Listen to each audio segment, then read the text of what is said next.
looked at the activity graph and wondered to yourself, how do I read this thing? Or perhaps you're curious how on earth players are catching the ghost without using the starter equipment. In today's video, we're going to be going over the step-by-step process of how to solve the ghost without the default equipment.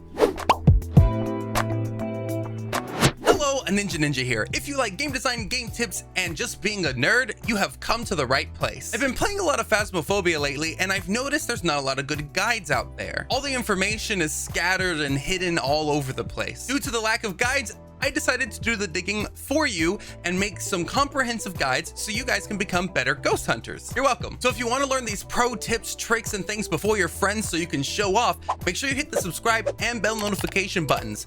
The bell will let you know when the next video comes out so you can get that extra edge on everyone else. And if you ever want to ask me questions live or just hang out with the nerdiest community, you can always hop by my Twitch channel every Friday and Saturday evening Eastern Standard Time. Link in the description below. Okay, now that that's out of the way for the new people, let's get into it. Phasmophobia has a lot of tips you can learn, so I tried to sneak in as many as I could here while giving you guys the step-by-step process of solving the ghost without the default equipment. So you've started a hunt and you want to solve the ghost without using the default equipment.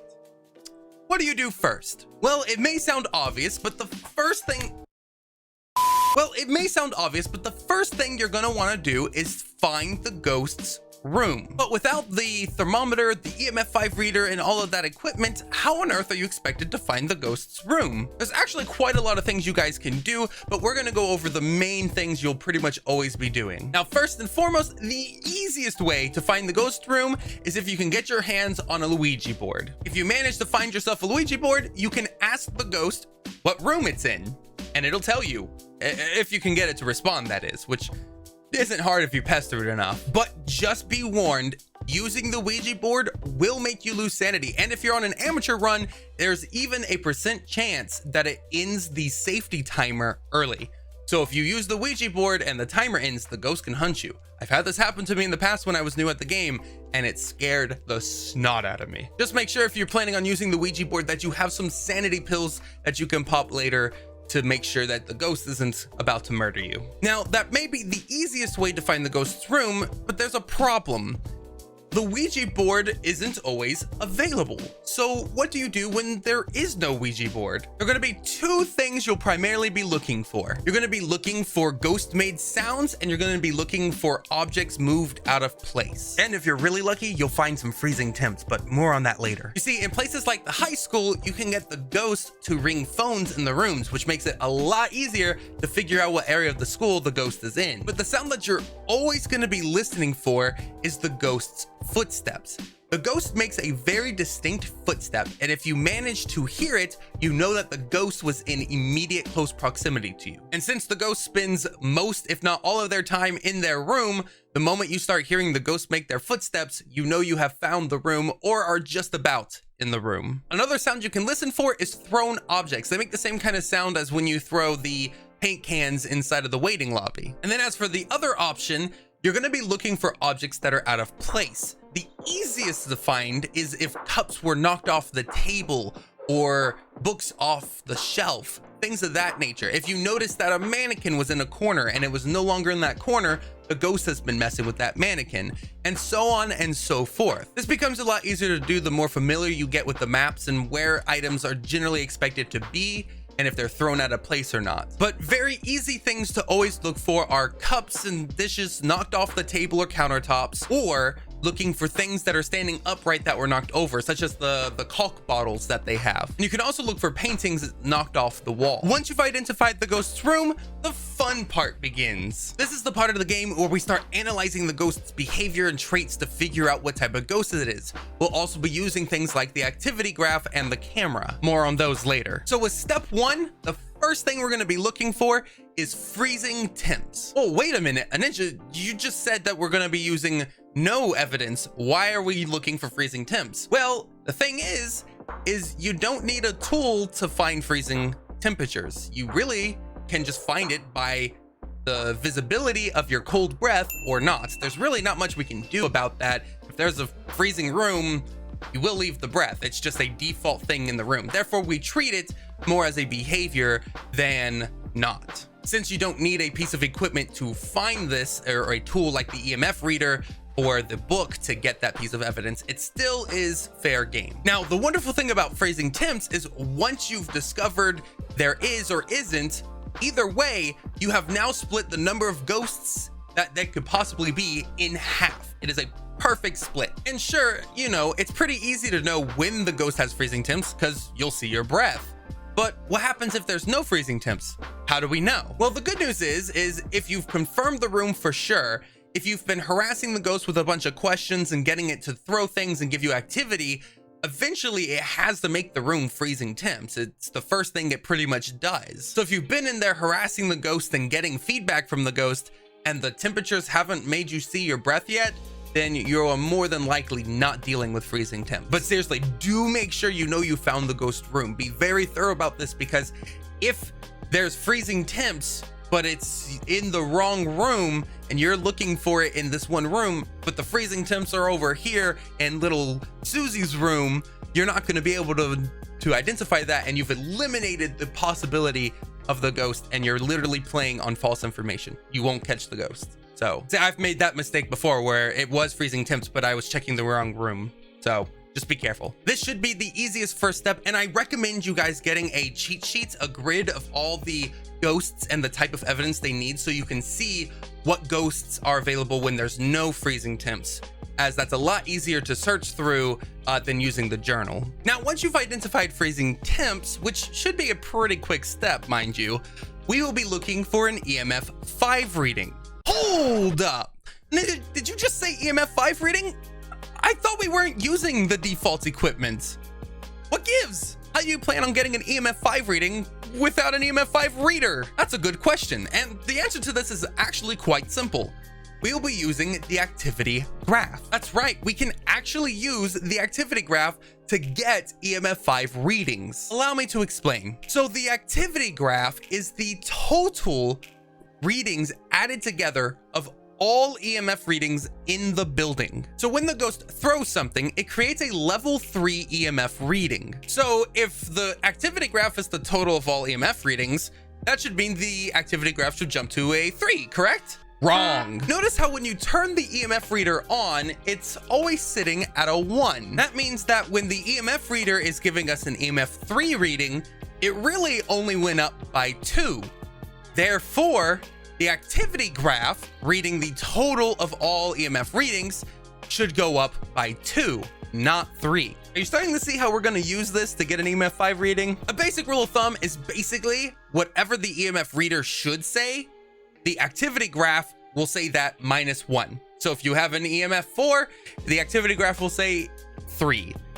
A 3 means a 2. A 2 means a 1. You get the idea? So when the ghost is throwing things, it's going to be going up by 2s on the graph. If the ghost is interacting with things like turning lights on and off, the graph is going to go up by 1s. Now, how do we use this to solve the ghost? Well, just like we know the ghost is throwing stuff by 2s and interacting with lights by 1s, we know that there's EMF 5 readings when the activity graph is jumping by 4s. But be careful, because again, the activity graph is the total of all EMF readings. So if the ghost were to say, throw 2 objects at the exact same time, it's possible that the activity graph would go up by 4. That would not be an EMF 5 reading. That would just be the ghost throwing 2 things. Looking at you, poltergeists. Another thing to note is ghost manifestations and ghost hunts both have really high spikes in activity, which could mess up your ghost readings. So the thing we're going to be looking for an EMF 5 reading is jumps by 4, but more importantly, jumps by 4 and it going back down by 4. We want to see parallel lines. Or I guess in the graphs aspect, they'll be more perpendicular, but you get the idea. If it goes up by 4, we want to see it go back down by 4. If it goes up by 4 and then we see it go down by 2 and 2, then that definitely was not an EMF 5 reading. So if you see the activity graph going up by 4s and going down by 4s, especially several times, then you can safely say you have an EMF 5 for your ghost. All right, awesome. But what do we do if the ghost is not an EMF 5? How do we confirm that? Can we still use the activity graph to confirm it's not EMF 5? Well, yes, you can. And you first have to know how EMF 5 works. You see, it's not a specific action an EMF 5 ghost does that creates an EMF 5 reading, as much as it is there's a 25% chance per interaction the ghost makes to create an EMF 5 reading. This means, theoretically speaking, every 1 in 4 interactions the ghost makes should give you an EMF 5 reading. So if you've been staring at the graph for a while and you literally see it go up 1, 1, 1, 1, 1, 1, just like 7 times in a row, or even just 4 times in a row, and it never spiked by 4, you could pretty safely say it is not an EMF 5 ghost, as a 25% chance per each of those interactions is a really high chance. But I have to say, it is still a 25% chance, which theoretically means it is truly possible for an EMF 5 ghost to not give you an EMF 5 reading for a very long time. You could get insanely unlucky. However, the probability of that happening, if that happens to you, you should sign up for the lottery, because you've got some crazy luck. Or maybe not, because that would maybe be bad luck. Whatever, you get the point.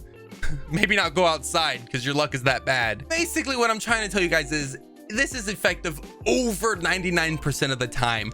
The probability of you not catching an EMF 5 reading if the ghost is giving you a lot of activity is next to non-existent. Okay, awesome. Now we have freezing temps and EMF 5 readings, or the lack thereof of either.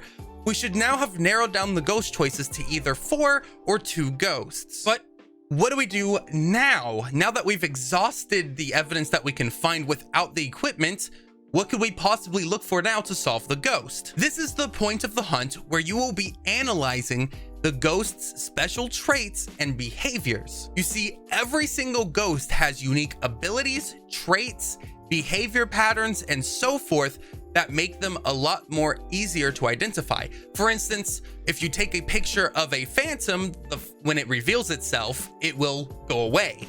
If it's on a hunt and you take a picture of it, it'll stop the hunt. Therefore, if you took a picture of the ghost and it disappeared, you have identified yourself a phantom. Another example is banshees, demons, and mares can all hunt over 50% sanity. And by technicality, banshees could even hunt you at 100% sanity. So let's say hypothetically, you were gathering the freezing temps and the EMF 5 ratings, and in that time, the ghost started a hunt on you while you were above 50% sanity. Now, obviously you got freezing temps, as all 3 of these types are in the freezing temps category, but you also found that there was EMF 5 readings in the activity graph. Since the ghost hunted you above 50% sanity, and you have freezing temps and EMF 5 readings, the only ghost it could possibly be is a banshee, as demons and mares do not have EMF 5 readings. And that is just one of a bajillion examples of how to use the ghost's hidden pieces of evidence to figure out the ghost. If you want more details about each ghost and their hidden traits, behaviors, and just the hidden evidence in Phasmophobia,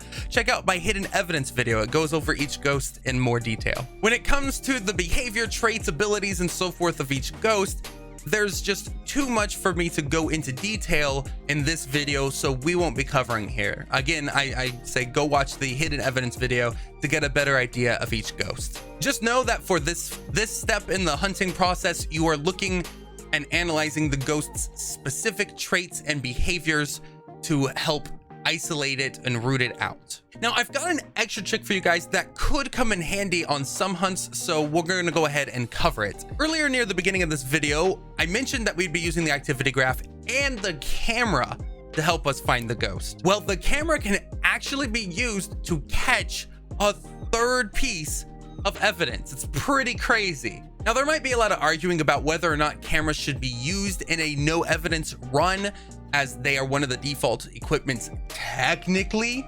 However, my counter argument to that is it is not a default piece of equipment that is used to gather evidence, but rather to just get you more money at the end of a run. On top of that, you have to use it to figure out if it's a phantom or not, so it has its uses based on behavior more than it does as an evidence collector. It's not a super consistent evidence collector like, say, the UV light, the book, and so forth. It is, you could get a piece of evidence. So with that whole thing out of the way for all of those arguing people out there, the camera can get you fingerprints. You see, when the camera gets a picture of something that'll make you money, it'll write in the journal over the picture the type of money it was worth. If it was a voodoo doll or ghost interaction, it'll say interaction. If it was dirty sink water, it'll say dirty water, and so on. Well, in the same way, if you get a picture of fingerprints, the journal will say fingerprints. This means that if you are dealing with a ghost that can leave fingerprints and you can catch it messing with a door and take a picture of the fingerprints, it will show up. Assuming you don't get unlucky and you get an interaction instead. Oh, and I don't know if I mentioned this, but you do not need the UV light to get a picture of fingerprints. As long as the fingerprints are there, if you take a picture of it, it will still count as fingerprints. I believe this was a game design choice for people who play by themselves, as getting a UV light on it and taking a picture without being in VR is pretty much near possible. And again, one more time, for those people who are arguing that the camera breaks the rules of the challenge, I would again disagree, as the camera's piece of fingerprint evidence is extremely inconsistent, unlike a UV light where you can constantly shine and know for sure if there are or not fingerprints on light switches and stuff the ghost has interacted with. The camera, you have to be gambling, as you don't know whether or not the fingerprints are there, and you only have a set number of pictures you can take, which you may want to be holding on to them in case you're dealing with a phantom, because the camera can protect you from a hunt and or the appearance of a phantom. Plus, this also makes up for the lack of being able to use UV light with salt to catch wraiths. You kind of need the picture done for fingerprints with wraiths sometimes, otherwise they're a lot harder to identify. Whew, that was a lot of information in a short amount of time, so let's go ahead and break it down so you can follow the process along a bit better. When you go on a no evidence run, step 1, find the ghost's room. Step 2, look for freezing temps. Step 3, check for EMF 5 readings using the activity graph. Step 4, use the ghost behavior and traits to root out which ghost it is from the remaining options. Step 5, if possible, use the camera to find fingerprints. And step 6, profit. I hope this video was helpful to you guys. If it was, let me know by leaving a comment below and smashing the like button. I hear that hitting the like button will prevent a ghost hunt in your next mission. And hold on, I see some of you about to click off. Hold on, I'm about to give you guys a bonus tip, so stay a little bit longer, just like a few more seconds, I promise. As a bonus tip to all the awesome people who watch this video all the way through, did you know that you can pick up the Ouija board, bring it all the way to the front door, and use it from the safety of being outside while the Ouija board is inside? This means that you can ask the ghost Ouija board questions without the risk of getting hunted and dropping your sanity all the way to 0. I mean, it'll still drop the 0, but you won't get hunted. Well, it might start a hunt, but you'll be safe outside. So it's one of my favorite things to do, honestly. If I find a Ouija board, I'll bring it up to the front door and just start harassing it and bombarding it with a ton of questions and getting on the ghost's nerve, and he can't do anything about it. Awesome. Again, if you guys ever want to ask me questions live or hang out with an awesome community, you can join my Discord or hop on my Twitch streams every Friday and Saturday. Links in the description below. Thank you so much for watching, and I'll see you in the next video. Aninjaninja out. Smoke bomb.